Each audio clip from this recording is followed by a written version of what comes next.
Hello बच्चों, welcome again my YouTube channel super 20 coaching centre. और आज हम 11th क्लास के चैप्टर थर्मोडायनेमिक्स का डिस्कशन करेंगे। तो थर्मोडायनेमिक्स में फर्स्ट हेडिंग है थर्मल इक्विलिब्रियम। क्या है? Thermal equilibrium.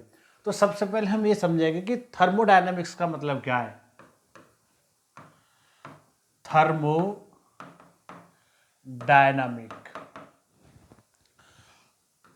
थर्मो मतलब हीट। थर्मो का मतलब क्या है? हीट है। क्या है? थर्मो का मतलब होता है हीट से। और डायनामिक का मतलब क्या होता है? मोशन से। क्या होता है? मोशन से। यानी कि थर्मो मतलब हीट और डायनामिक मतलब मोशन। यानी कि यहाँ पर हीट का मोशन ऐसा समझ सकते हैं, यानी कि हीट जो है एक प्लेस से दूसरे प्लेस को यानी कि जाएगी, चलेगी। तो हम ये कह सकते हैं कि हीट का ट्रांसफर होगा one place to another place. ठीक है। तो थर्मोडायनेमिक जो यूनिट है आपकी, या ये जो चैप्टर है थर्मोडायनेमिक्स, इस चैप्टर में क्या है, हीट का ट्रांसफर के बारे में हम जो है पढ़ेंगे। टोटल जो है कि हीट ट्रांसफर किस किस फॉर्म में होती है, कहाँ किस टाइप से होती है। ठीक है। तो सबसे पहले हम पढ़ेंगे, सबसे फर्स्ट हेडिंग है हमारी थर्मल इक्विलिब्रियम। ठीक है। तो थर्मल इक्विलिब्रियम क्या होता है कि thermal equilibrium is a state where two or more systems in contact do not exchange net heat energy, meaning they have reach the same temperature. यानी कि हमारे पास कोई ये ए ऑब्जेक्ट है and this is B and this is C. ठीक है। तो थर्मल इक्विलिब्रियम का मतलब क्या है कि इनकी कोई एक स्टेट है। क्या स्टेट है? कि do not exchange net heat. अगर हम इनको क्या है एक पास यानी कि इनको कांटेक्ट में रख दें तो क्या है कि इसकी जो हीट ना इसमें जाएगी ना इसकी हीट इस वाले ऑब्जेक्ट में आएगी। सेम इसी टाइप से इसकी हीट ना इसमें जाएगी ना ही इसकी हीट इसमें जाएगी। तो हीट का कोई ट्रांसफर नहीं होगा। तो ऐसे ऑब्जेक्ट यानी कि यह सिस्टम कह सकते हैं कि जिनमें हीट का transfer one object to another object ना हो, तो वो ऑब्जेक्ट किस में होंगे? थर्मल इक्विलिब्रियम में। ठीक है, समझ में आया? तो थर्मल इक्विलिब्रियम का मतलब क्या है कि दो यानी कि टू और मोर, दो हो सकते हैं, दो से ज्यादा हो सकते हैं ऑब्जेक्ट या बॉडीज या सिस्टम कह सकते हैं आप, कि उनमें नेट हीट एनर्जी जो है डू नॉट एक्सचेंज यानी कि इधर से उधर न जाए। तो उसका मतलब क्या है कि वो जो ऑब्जेक्ट क्या कहलाएंगे? थर्मल इक्विलिब्रियम में कहलाएंगे। ठीक है। इसका क्या मैकेनिज्म क्या है इसका?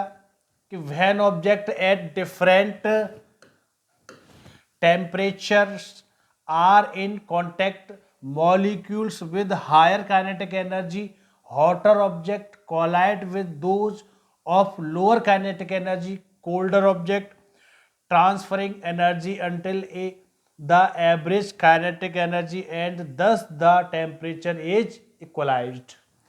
ये हीट का जो फ्लो है ये किस प्रकार से होता है? तो देखो, हीट जो है आपने पढ़ा होगा इससे पहले कि जो हीट, अगर हम किसी, आप जैसे देखा आपने सुबह सुबह चाय बना के देखिए, जब हम चाय बनाते हैं तो उसमें नीचे से बुलबुली निकल के आती है। बनाइए कभी चाय? नहीं तो आज बना के देखना और उसमें चाय की पत्ती मन डालना, उससे पहले देखना उसमें से नीचे से बुलबुले आएंगे। यानी कि जब उसके जो बॉटम है, बॉटम को जब हीट लगेगी तो क्या होगा? तो वहाँ पर जो मॉलिक्यूल्स हैं, जो पार्टिकल्स हैं, उनको हीट मिलेगी और वो हीट लेकर के ऊपर आएंगे। तो यानी कि वाइब्रेशन होता है। क्या होता है? वाइब्रेशन होता है। जो पार्टिकल्स होते हैं, जो मॉलिक्यूल्स होते हैं, अगर उनमें हीट है तो वो क्या करेंगे? वाइब्रेट करेंगे। अगर इसके पास में कोई अनदर बॉडी है, this body, this is A and this is B, इसका टेम्परेचर क्या है? लो है। क्या है? लो है। और इसका हाई टेम्परेचर, इसका लो टेम्परेचर है। तो इसके पार्टिकल, इसमें काइनेटिक एनर्जी ज्यादा होगी, यानी कि तो क्या होगा? इसके जो पार्टिकल है ज्यादा वाइब्रेट करेंगे। एंड इसका टेम्परेचर लो है तो क्या होगा? टेम्परेचर इसका लो है तो क्या होगा, इसके पार्टिकल कम वाइब्रेट करेंगे। तो अब देखो इसके पार्टिकल वाइब्रेट करेंगे और ये इसके कांटेक्ट में है, क्या है, कांटेक्ट वर्ड, क्या होगा, कांटेक्ट में अगर है तो इसके जो पार्टिकल हैं इसको वाइब्रेट करेंगे, यानी अपनी एनर्जी, यानी अपनी काइनेटिक एनर्जी इसको लो टेम्परेचर वाले को ट्रांसफर कर देंगे। जैसा कि यहां लिखा हुआ है कि हायर काइनेटिक एनर्जी यानी हॉटर ऑब्जेक्ट कोलाइड, यानी कि किससे करेगा कोलाइड, लोअर काइनेटिक एनर्जी यानी कि जिसका टेम्परेचर, यानी कोल्डर ऑब्जेक्ट यानी कि जिसका टेम्परेचर कम है, तो उससे क्या करेगा, कोलाइड करेगा। और ये तब तक यानी एनर्जी को, यानी कि ट्रांसफरिंग एनर्जी अंटिल, यानी कि तब तक कि एवरेज काइनेटिक एनर्जी, एवरेज यानी कि दोनों की काइनेटिक एनर्जी क्या है, सेम ना हो जाए। तो सेम हो जाएगी, एवरेज काइनेटिक एनर्जी हो जाएगी, तो क्या होगा, दोनों का टेम्परेचर कैसा हो जाएगा, इक्वल हो जाएगा। कैसा हो जाएगा, इक्वल। तब हम कह सकते हैं कि दो, यानी कि both system are in equilibrium. तो इसका मैकेनिज्म समझ में आ गया, ये इसका मैकेनिज्म है, ठीक है। इसकी की कंडीशंस क्या है कि in thermal equilibrium no net heat flow occur even if the path for heat transfer is available, यानी कि कोई हीट का ट्रांसफर नहीं होगा अगर पाथ अवेलेबल है, यानी पाथ है तो क्या होगा, अवेलेबल, यानी कि अगर आपको इस तरीके से एक, जैसे हम किसी गिलास में गर्म चाय यानी कि हॉट टी रख दें, क्या रख दें, हॉट टी, और उसको ऐसे हम खुले में यानी कि कमरे में या मेज पर रख देंगे तो क्या हो जाएगा, जो हमारी चाय है क्या हो जाएगी, वो कूल हो जाएगी, कोल्ड हो जाएगी, यानी कि कमरे के टेम्परेचर पर आ जाएगी। तो जब तक यानी कि इसकी जो वॉल है, जो ग्लास की जो वॉल है वो किस मटेरियल की बनी हुई है, यानी कंडक्टर की, हीट कंडक्टर मटेरियल की बनी हुई है, जिससे क्या है, हीट का ट्रांसफर इजीली हो जाएगा, ठीक है। अब क्या है नेक्स्ट, बाउंड्री टाइप्स, यानी कि जो सिस्टम है उसकी बाउंड्री किस टाइप्स की होंगी। तो डायथर्मिक वॉल यानी a conducting wall that allow to heat transfer enabling system to reach equilibrium, यानी कि डायथर्मिक मैंने जब जैसे यानी कंडक्टिंग जो मेटेरियल्स होते हैं, यानी कि मेटल बोल सकते हैं, ऐसा अगर कोई जिसके बने हुए हैं तो क्या होगा, वो जो वॉल है जैसे गिलास है हमारा, तो क्या होगा, इसकी जो दीवार है यानी कि वाल, दीवार है चारों ओर की, तो क्या है, वो डायथर्मिक वॉल होगी, जिससे क्या होगा, कंडक्टिंग वॉल कह सकते हैं उसको हम। तो हीट ट्रांसफर इसमें इजीली हो जाता, जैसे कि अभी हमने एग्जांपल दिया था, चाय ठंडी हो जाती है गर्मियों में तो गर्म हो जाती है।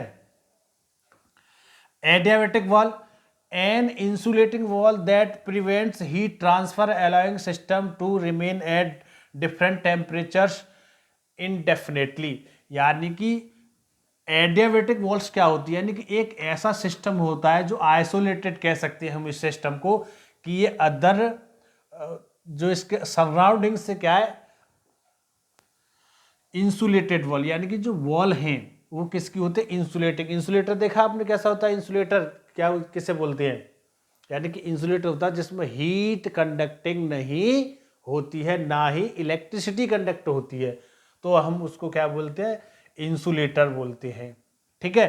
तो इसमें होकर के कोई भी हमारी जो हीट ट्रांसफर नहीं होगी। जब हीट ट्रांसफर नहीं होगी यानी कि रिमेन्स एट डिफरेंट टेम्परेचर, इसका टेम्परेचर 10 डिग्री सेल्सियस है और इसका 20 डिग्री सेल्सियस है, और ये एक ही कमरे में रखे हुए हैं, तो क्या होगा, अगर इसकी जो वॉल है किसकी हो, एडियाबैटिक मटेरियल की बनी हुई हो, यानी एडियाबैटिक इंसुलेटेड की हो, तो इसका टेम्परेचर 10 ही रहेगा, ना कम होगा ना ज्यादा होगा, ठीक है।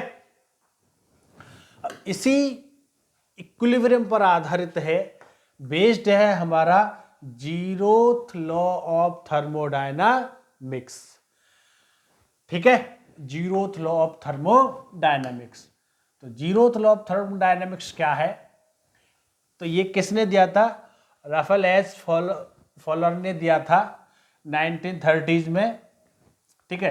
तो इसका स्टेटमेंट क्या था कि if two systems A and B, if two system A and B, यानी कि जैसे this system is A and this system is B and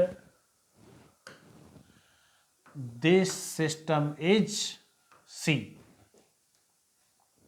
ठीक है। इसका टेम्परेचर क्या होगा, टी ए, इसका टेम्परेचर टी बी और इसका टेम्परेचर टी सी होगा, ठीक है। तो क्या है कि अगर system A and B are each in thermal equilibrium with a third system C, यानी कि ए एंड बी यानी दिस सिस्टम और this system are in equilibrium. अभी हमने बताया इक्विलिब्रियम का मीन्स क्या है कि काइनेटिक एनर्जी दोनों की क्या हो जाती है, एवरेज काइनेटिक एनर्जी सेम हो जाती है, जिसकी वजह से टेम्परेचर इक्वलाइज्ड हो जाता है। तो यानी कि दोनों का टेम्परेचर क्या है, सेम है। यानी हम कह सकते हैं कि T A equal to T C according to statement and T B equal to T C, then क्या होगा, then T A equal to T B. यानी कि हम ऐसा कह सकते हैं कि अगर सिस्टम ए सी के साथ किस में है, थर्मल इक्विलिब्रियम में, एंड बी भी ऑल्सो सी के साथ क्या है, थर्मल इक्विलिब्रियम में, देन ए एंड बी क्या होंगे, थर्मल इक्विलिब्रियम में होंगे, ठीक है। तो यानी कि टी ए बराबर T C and T B बराबर T C, then T A बराबर टी बी। सिग्निफिकेंस क्या है, it establish temperature as a measurable transitive scalar property of matter. Application और एग्जांपल्स क्या है इसके, कि thermometry, this is the most common application if the thermometer system C reach the same value when placed in contact with system A and system B, then zeroth law guarantees that A and B are at the same temperature। तो यानी कि क्या हो जाएंगे, same temperature पर है वो है। स्टैंडर्डाइजेशन क्या है, it allow for the creation of universal temperature scales Celsius, Kelvin, Fahrenheit by comparing substances to fixed reference point such as the triple point of water. Daily life का क्या use है, room temperature, object left in a room eventually reach the thermal equilibrium with the air and by extension with each other. यानी कि अगर आप, मैं जैसे last में भी एग्जांपल बताया था कि अगर हम चाय को मेज पर रख के कमरे में छोड़ देंगे तो चाय का जो टेम्परेचर है वो कमरे के साथ क्या हो जाएगा, मैच कर जाएगा, यानी कि उसकी हीट निकल कहाँ पहुँच जाएगी, कमरे में, तो यानी कि उसके बराबर वो थर्मल इक्विलिब्रियम में कमरा हो जाएगा। जैसे इस समय अभी ठंड का मौसम है, अगर आपको कमरा गर्म करना है तो क्या करेंगे, एक किसी जगह आग लगा लेंगे और उसको कमरे में रख लेंगे तो कमरा भी क्या हो जाएगा, गर्म हो जाएगा, ठीक है। Food in fridge, raw food place in a refrigerator eventually reach the same temperature as the other item inside. यानी कि अगर आपने फ्रिज चला रखा है और बिजली चली जाती है तो जो उसमें पहले से कोल्ड ऑब्जेक्ट हैं, अगर कोई अदर ऑब्जेक्ट आप उसमें बाहर से उसमें रख देंगे तो क्या होगा कि वो ऑब्जेक्ट भी जो उसमें रखे हुए हैं उनके टेम्परेचर के इक्वल हो जाएगा, यानी कि सारे मेटेरियल का टेम्परेचर क्या हो जाएगा, एक ही हो जाएगा, ठीक है। तो अगली वीडियो में हम डिस्कस करेंगे नेक्स्ट टॉपिक के बारे में। Thank you.